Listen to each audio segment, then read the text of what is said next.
Him कुंद मृणालाभम दैत्यानां परमं गुरुम सर्वशास्त्र प्रवक्तारम भार्गवम प्रणमाम्यहम्। ज्योतिष के इस मंच पर मैं पंडित आशीष वत्स आप सभी प्रबुद्ध दर्शकों का बहुत बहुत स्वागत और अभिनंदन करता हूं शुक्र गोचर के इस स्पेशल कार्यक्रम में। जी हां, 17 मार्च 2021 बुधवार को दैत्य गुरु शुक्राचार्य कुंभ राशि से निकलकर अपनी परम उच्च राशि मीन राशि में गोचर कर चुके हैं। यानी देवताओं के गुरु बृहस्पति देव की राशि मीन में पहले से ही अब सूर्य देव स्थित है। तो ऐसे में शुक्र का मिलन सूर्य के साथ उच्च का प्रभाव देने वाला रहेगा। साथ ही साथ बताएंगे कि यहाँ पर शुक्र देव जाकर के अस्त भी हो जाते हैं। वैदिक ज्योतिष के अनुसार वृषभ और तुला राशि के स्वामी शुक्र जब अपनी उच्च राशि में होते हैं तो अनेक प्रकार के शुभ फलों की वृद्धि करते हैं। शुक्र की शुभ स्थिति से 10 अप्रैल के बीच, जी हाँ 17 मार्च से 10 अप्रैल तक का इनका गोचर होगा। तो इस बीच कई राशियों को परम सुख सौभाग्य की समृद्धि की प्राप्ति होगी तथा कई राशियों के लोगों को पारिवारिक, आर्थिक और शारीरिक सुख में भी कमी आएगी। तो कौन कौन सी वो राशियां हैं जिनको शुक्र के प्रभाव में वृद्धि होगी और कौन कौन सी ऐसी राशियां हैं जिनको सावधान रहने की जरूरत रहेगी। आगे बढ़े दर्शकों, आप लोगों को बताना चाहेंगे कि प्रस्तुत राशिफल ये आपकी चंद्र राशि व आपकी नाम राशि दोनों पर संयुक्त रूप से आधारित है। तो यदि आपको आपकी चंद्र राशि का बोध है तब भी इस राशिफल को देखिए, नाम राशि का बोध है तब भी आप इस राशिफल को देख सकते हैं। आगे बढ़ने से पहले बताना चाहेंगे इस वीडियो को लाइक कीजिए। कमेंट बॉक्स में एक बार यदि आप लोग माँ लक्ष्मी की आराधना करते हैं और चाहते हैं कि माँ लक्ष्मी का जो है प्रवाह आपके धन के रूप में, आपके कोष के रूप में, पैसों के रूप में आपके जीवन में आए, तो कमेंट बॉक्स में एक बार जय माँ लक्ष्मी कमेंट कीजिए। और उन्हीं की आज्ञा लेकर के वीडियो बना रहे हैं तो इस वीडियो को एक बार अधिक से अधिक लोगों तक शेयर कीजिए। प्रिय दर्शकों, आगे बढ़ने से पहले पूर्व की भविष्यवाणियों को एक बार पुनरावृत्ति कर देते हैं। जो प्रेडिक्शंस हमने की थी वो प्रेडिक्शन अक्षरशः सत्य हुई थी। आप लोग उसका अंत देख सकते हैं। हमारे यूट्यूब चैनल पर भी अपलोड है, फेसबुक पेज पर भी अपलोड है। सबसे पहले जो हमारी प्रेडिक्शन थी, जब मैंने मंगल के गोचर के बारे में बताया था कि जब ये वृषभ राशि में जाएंगे तो अग्नि जनित कोई घटनाएं घटित करेंगे। तो दर्शकों, उड़ीसा में जो है आग की घटनाएं घटित हुई, यूपी के रामपुर में हुई, यूपी के मिर्जापुर में घटित हुई, गुजरात में आग जनित घटनाएं घटित हुई। साथ ही साथ दर्शकों, आप लोग इसके अंश को अब सुनते जाइएगा। जब हमने बोला था, हमने बताया था कि देश विदेश में और भारत में कोई वायुयान से संबंधित दुर्घटना घटित होगी। प्रिय दर्शकों, बहुत ही दुख के साथ कहना पड़ रहा है कि आज 17 तारीख को ही भारतीय वायुसेना का एक MiG-21 विमान क्रैश हो गया और एक पायलट की शहादत हो गई। तो दिवंगत आत्मा को मेरा नमन। आगे बताना चाहेंगे दर्शकों, देहरादून शताब्दी एक्सप्रेस में भी दर्शकों देखिए धू धू करके जल गई। तो अग्निजनित घटनाएं ये घटित हुई हैं। साथ ही साथ दर्शकों, हमने और क्या बताया था कि किसी पॉलिटिकल लीडर की आकस्मिक मृत्यु हो सकती है और 2 मेंबर ऑफ पार्लियामेंट, एक हिमाचल प्रदेश के थे और एक महाराष्ट्र के थे। इन दोनों लोगों के जो है इनका स्वर्गवास हुआ। प्रिय दर्शकों, किसी पॉलिटिकल लीडर का इस दौरान जो है ये जान जाइए कि हार्ट अटैक हो गया या किसी चीज़ की मतलब जो है बीमारी के कारण मृत्यु के योग बन रहे हैं। एग्जैक्ट नहीं, लेकिन मे भी ये हद है, मतलब ये बिल्कुल सत्य है। आज चूँकि ये जो वीडियो बन रही है तो 11 तारीख है और ये वीडियो लगभग अपलोड होगी मान के चलिए 20-22 फरवरी में। तो कोई ना कोई वायुयान से संबंधित किसी देश में घटना हो सकती है, किसी बड़े देश में आग की घटना घटित हो सकती है, जंगल में कहीं पर आग लग सकती है, चाहे वो अमेरिका हो, चाहे वो कनाडा हो, ऑस्ट्रेलिया हो, भारत में भी किसी जंगल में, किसी वन में आग लगती हुई प्रतीत हो रही। तो ये सब देखिए दर्शकों भविष्यवाणी है। भूकंप के फिर झटके आ सकते हैं, कोई प्राकृतिक आपदाएं आ सकती हैं, तो इन सब चीज़ों से बचना रहेगा। साथ ही साथ दर्शकों, भूकंप को लेकर के जो हमने प्रेडिक्शंस अपने चैनल पर की थी, आप लोग अक्षरशः उस शब्दों को सुनिए। और एक बात और बताएंगे, आप लोग थोड़ा सा सतर्क रहिएगा क्योंकि 28 फरवरी के पहले पहले कोई एक बहुत तगड़ा भूकंप भारत में आ सकता है। पाकिस्तान हो गया, अफगानिस्तान का क्षेत्र हो गया, नेपाल हो गया, चाइना का कुछ क्षेत्र हो गया, अरुणाचल प्रदेश हो गया, इंडिया की यदि हम बात करें अरुणाचल प्रदेश हो गया, हिमाचल हो गया, आपका क्या कहते हैं चंपारण साइड में भूकंप आ सकता है, उत्तराखंड में आपका भूकंप आ सकता है, दिल्ली भूकंप से कांप सकती है।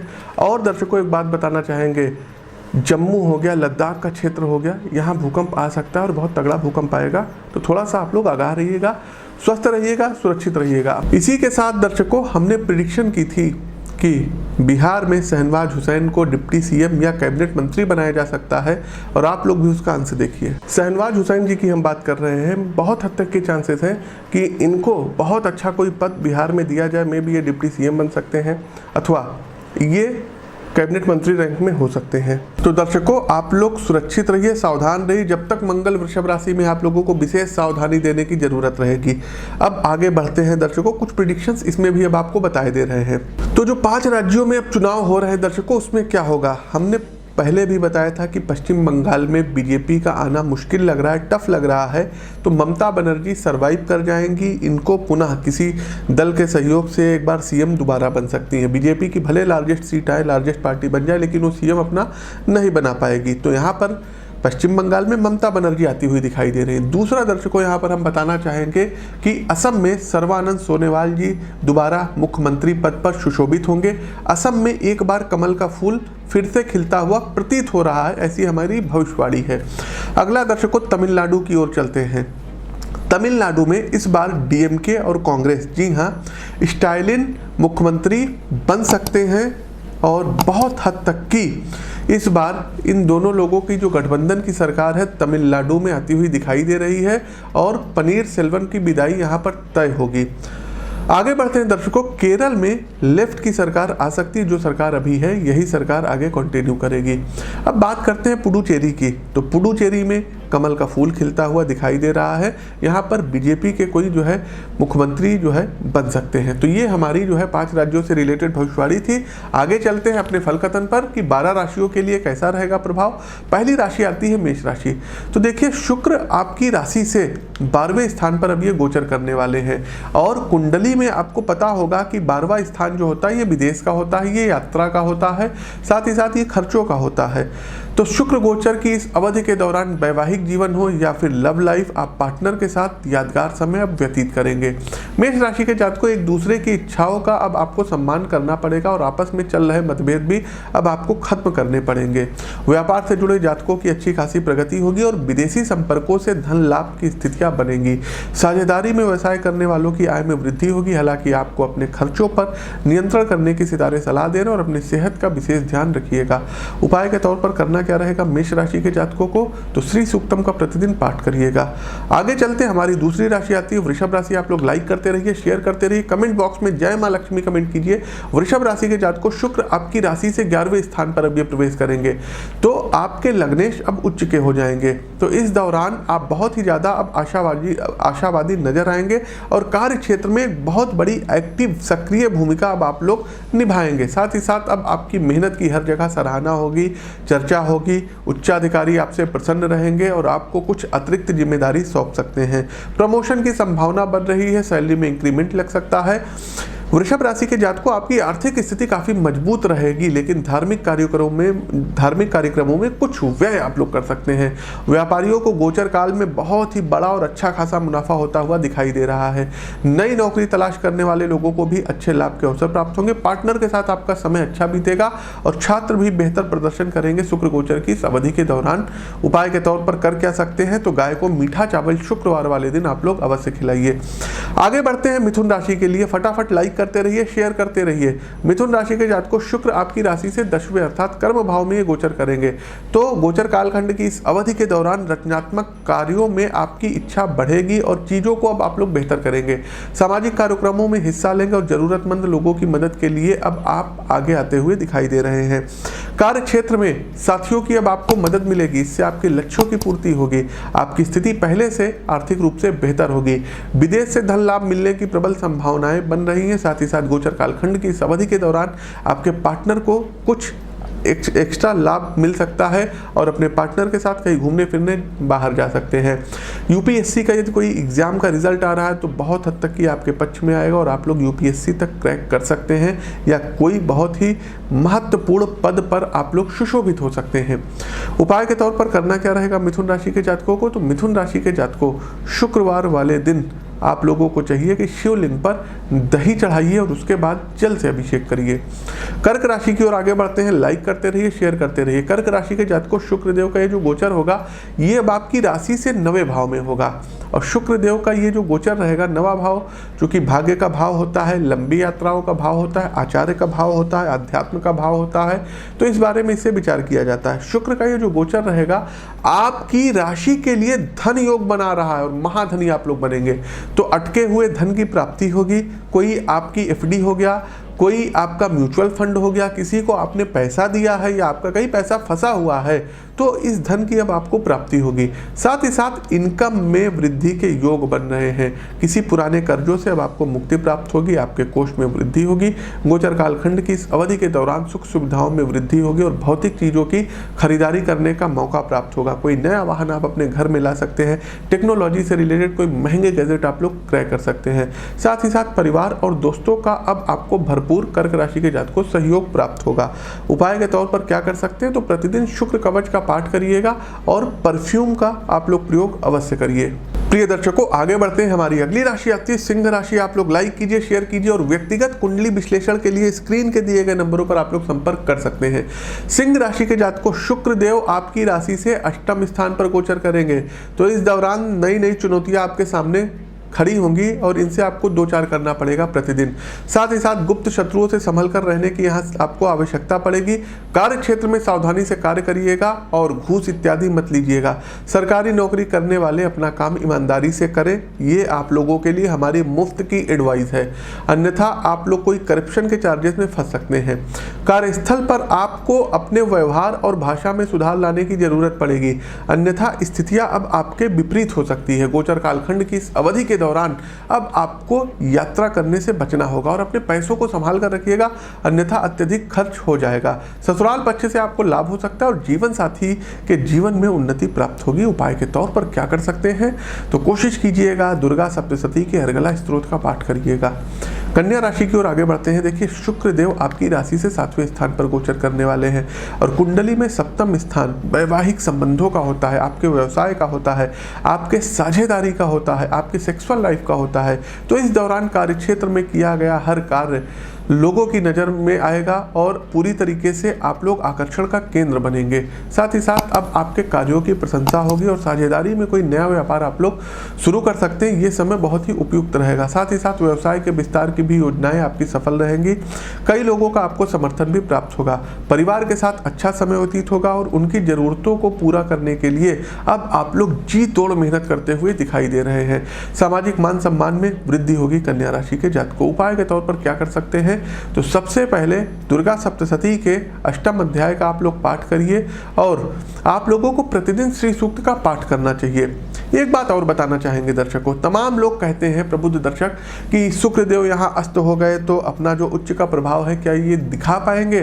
तो देखिए दर्शकों, अस्त होने का सीधा सा मतलब आप लोग समझिए, चूंकि चुनावी मौसम चल रहा है तो इसी पर आपको हम एग्जाम्पल दे करके समझा रहे हैं, आप लोग भली भांति समझ जाएंगे। अब पश्चिम बंगाल है, पश्चिम बंगाल में हमने जो है बताया कि रैलियां चल रही, रैलियों का दौर जारी है।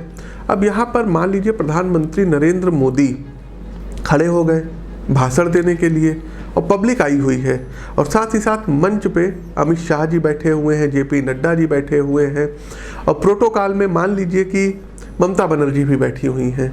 तो क्या अमित शाह जी की पावर कम हो गई, क्या नड्डा जी की पावर कम हो गई, या क्या वहाँ की मुख्यमंत्री ममता बनर्जी की पावर कम हो गई? नहीं, बिल्कुल नहीं। हाँ, ये बात जरूर है कि मोदी जी की आभा में इन लोगों का आभा मंडल फीका पड़ गया। तो अस्त होने का मतलब ये नहीं है कि वो ग्रह आपको फल नहीं देगा, वो ग्रह आपको फल देने में सक्षम है। तो यहाँ पर यही चीज़ें हुई। अब भाई नरेंद्र मोदी प्रधानमंत्री, विश्व पटल के नेता, तो उनकी आभा में ये लोग अस्त हो गए। भाई होम मिनिस्ट्री की अपनी पावर है, वो पार्टी के अध्यक्ष है, उनकी अलग पावर है। ममता बनर्जी वो स्टेट की जो है सीएम है, उनकी अपनी अलग पावर है। तो सबको अपनी अपनी पावर है। तो शुक्र यहाँ पर प्रभावहीन नहीं हुए हैं, अस्त हुए हैं, लेकिन इनकी ताकत वैसी की वैसी ही अभी बनी हुई है। तो इनका आभा थोड़ा सा कम हुआ है, लेकिन चिंता करने की कोई बात नहीं है, ये अपने फलों में वृद्धि करेंगे ही करेंगे। आगे बढ़ते हैं और इस ज्ञानवर्धक जानकारी के लिए एक लाइक बनता है, शेयर बनता है और कमेंट बॉक्स में जय मां लक्ष्मी लिखिए। जन्म कुंडली विश्लेषण के लिए स्क्रीन के दिए गए नंबरों पर फोन कॉल कम करिए और व्हाट्सएप पर मैसेज आप लोग ज्यादा पूछा करिए। तुला राशि की ओर आगे बढ़ते हैं। तुला राशि के जातकों, शुक्र आपकी राशि से छठे स्थान पर अब प्रवेश करने वाले हैं। इस दौरान आपको अपनी सेहत का तुला राशि के जातकों बहुत ज्यादा ध्यान रखना होगा। भीड़ भाड़ वाली जगहों से दूरी बना करके चलिएगा, वाहन सावधानी पूर्वक चलाइएगा और व्यस्त दिनचर्या की वजह से आपको अधिक भागदौड़ अब करनी पड़ेगी। मानसिक तनाव गोचर कालखंड की इस अवधि के दौरान निश्चित तौर पर बढ़ेगा। बाहर के खान पान और तला भुना खाने से आपको परहेज करना है। शत्रु आप पर हावी होते हुए नजर आएंगे, इसलिए अपने कार्य को सावधानी से पूरा करिएगा और अपनी राज की बातों को किसी को बताइएगा नहीं। कर्ज लेने से बचिएगा और आर्थिक स्थिति को मजबूत बनाने के लिए कड़ी मेहनत करते रहिएगा। कार्यस्थल पर भी आपको कुछ चुनौतियों का सामना करना पड़ सकता है। उपाय के तौर पर करना क्या रहेगा तुला राशि के जातकों? तो सबसे पहले तुला राशि के जातकों, आप लोगों को चाहिए कि महामृत्युंजय मंत्र की एक माला का जाप करिएगा। दूसरा दर्शकों, एक स्फटिक की माला गले में धारण करिएगा या अपनी जन्म कुंडली दिखवा करके एक डायमंड हो गया, फायर ओपेल हो गया, इसको धारण कर सकते हैं। प्रिय दर्शकों, आगे बढ़ते हैं। हमारी अगली राशि आती है स्कॉर्पियो अर्थात वृश्चिक राशि। देखिए, शुक्रदेव आपकी राशि से 5वें भाव में अब ये प्रवेश कर रहे हैं और कुंडली में ये भाव जो होता है पंचम भाव, ये आपके प्यार और रोमांस का होता है, ये आपकी संतान का होता है, ये आपकी एजुकेशन का होता है, प्रारंभिक शिक्षा का होता है। तो गोचर कालखंड की इस अवधि के दौरान आपकी लोकप्रियता में भी वृद्धि होगी और सोशल मीडिया के माध्यम से कई लोगों तक अब आपकी पहुंच बढ़ेगी। व्यापार से जुड़े जातकों को अच्छा मुनाफा होगा और दूसरों के व्यापार में निवेश भी आप लोग करेंगे। लव लाइफ में रोमांटिक पलों का अब अनुभव करेंगे और जो मनमुटाव चले आ रहे थे ये खत्म होंगे। विवाहित जातकों के जीवन साथी से लाभ की प्रबल संभावनाएं बन रही हैं। उपाय के तौर पर वृश्चिक राशि के जातकों करना क्या रहेगा? तो दुर्गा सप्तशती के अर्गला स्त्रोत का प्रतिदिन पाठ करिएगा और शुक्रवार वाले दिन गाय को मीठा चावल आपको खिलाना रहेगा। प्रिय दर्शकों, आगे बढ़ते हैं। हमारी अगली राशि आती है सैजिटेरियस अर्थात धनु राशि। धनु राशि के जातकों, शुक्र आपकी राशि से चौथे स्थान में गोचर करने वाले हैं। चौथा भाव सुख का भाव होता है, माता का भाव होता है, तो माँ के साथ आपके संबंध मधुर रहेंगे और माता का स्वास्थ्य अब अच्छा रहेगा। पारिवारिक वातावरण आपका खुशियों से भरा हुआ रहेगा। गोचर कालखंड की इस अवधि के दौरान अब आप दोस्तों और परिवार के सदस्यों के साथ को अच्छे से पहचान लेंगे कि कौन आपके साथ है और कौन आपका फायदा उठा रहा है। जीवन साथी के साथ अच्छे पलों को याद करेंगे और भविष्य के लिए कुछ प्लानिंग कर सकते हैं। अगर आप भूमि खरीदना चाहते हैं तो आपको लाभ मिलेगा। किसी प्रकार का वाहन खरीदना चाहते हैं तो आप लोग वाहन ले सकते हैं। किसी घर में गृह प्रवेश करना चाहते हैं तो आप लोग अपना घर बदल सकते हैं। उपाय के तौर पर क्या कर सकते हैं? तो शुक्र के बीज मंत्रों का, पौराणिक मंत्रों का जाप करिए। साथ ही साथ दर्शकों, यदि हो सके तो छोटी कन्याओं को चॉकलेट या टॉफी फ्राइडे के दिन अवश्य दीजिए। आगे बढ़ते हैं कैप्रिकॉर्न मकर राशि के लिए। देखिए, मकर राशि के जातकों, पराक्रम भाव में शुक्र का जो गोचर हो चुका है, तो कुंडली का जो पराक्रम भाव होता है, तीसरा भाव होता है, शुक्रदेव उसमें पहुंच चुके हैं और भाई बहन का भाव होता है, छोटी यात्राओं का भाव होता है। आपकी इच्छाएं क्या है, डिजायर क्या है, इसका ये भाव होता है। तो भाई बहनों के साथ रिश्ते शुक्रदेव मधुर कराएंगे।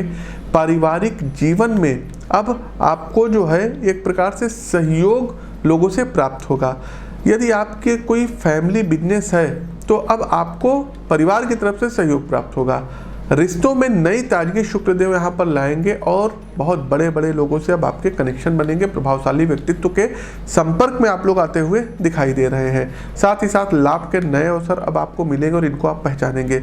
शेयर बाजार से जुड़े जातकों को प्रचुर मात्रा में धन लाभ होगा, जो लोग शेयर मार्केट बिटकॉइन में लगाए हैं। बच्चों की सफलता देख करके बहुत ही ज़्यादा मन आपका खुश रहेगा। छात्र वर्ग को उच्च शिक्षा में सफलता प्राप्त होगी। उपाय के तौर पर मकर राशि के जातकों को क्या करना रहेगा?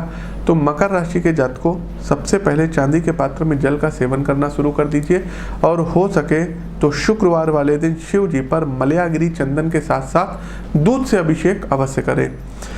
आगे बढ़ते हैं, कुंभ राशि के लिए कैसा रहेगा शुक्रदेव का ये गोचर। क्योंकि शुक्रदेव आपकी राशि से दूसरे स्थान पर अब ये प्रवेश कर चुके हैं और कुंडली में द्वितीय भाव जो होता है ये फिक्स धन का होता है, ये परिवार का होता है। साथ ही साथ द्वितीय भाव वाणी का होता है। तो गोचर कालखंड की इस अवधि के दौरान आपको विभिन्न माध्यमों से लाभ होगा और आपके कोष में भी वृद्धि होगी।